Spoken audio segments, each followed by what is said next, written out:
मेरे जीवन का लगभग एक बड़ा समय विश्वविद्यालय में गुजरा है। मैं गोरखपुर में था, जेएनयू में था, अभी एक यूनिवर्सिटी में पढ़ाता हूँ। तो मैं जब भी कोई कहानी कहना चाहूँगा उसमें विश्वविद्यालय आ ही जाएगा, क्योंकि मतलब मेरी दुनिया ही वही है। यूनिवर्सिटीज़ में एनएफएस होता है, not found suitable.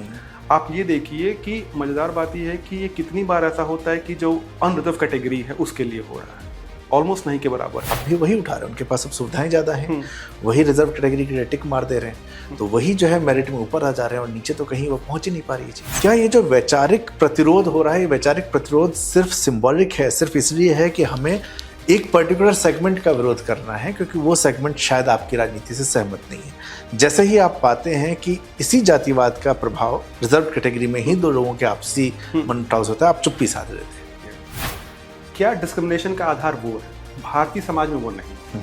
Bharatiya Samaj में बिल्कुल ये हो सकता है कि आप दलित जाति के हो और बहुत संपन्न हो, लेकिन आपके साथ भेदभाव हो सकता है। दुनिया के प्रति समझदारी है वो विश्वविद्यालयों से ही आएगी।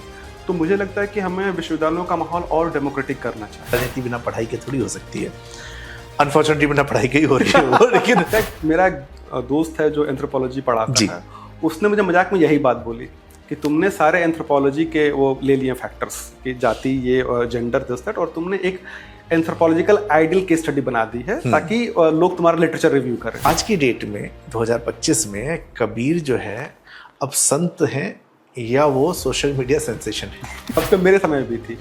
मुझे ये लगता है कि आप भक्ति काल के किसी भी कवि को जब पढ़ रहे हैं तो दो चीज़ों का ध्यान रखा जाना चाहिए। एक तो ये है कि आपके पास जो टूल्स हैं वो 2025 के हैं, उन टूल्स को आप 16वीं शताब्दी में मत लेके जाइए। आप देखिए कि उस समय क्या चल रहा था। नेता, युवा नेता बने हुए हैं, जाति के दीदी के बाद दूसरे वही बनने की कोशिश कर रहे हैं।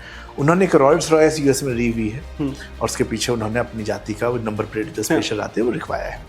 हिंदी में साहित्यिक विमर्श जितना हो रहा है जातिगत आधार पे, आपको नहीं लगता कि यहाँ के सारे बौद्धिक विमर्श में बहुत सारी दरारें हैं? असल दिल्ली में उतरती हर ट्रेन में तब 10 मजदूर और 20 कवि हुआ करते थे।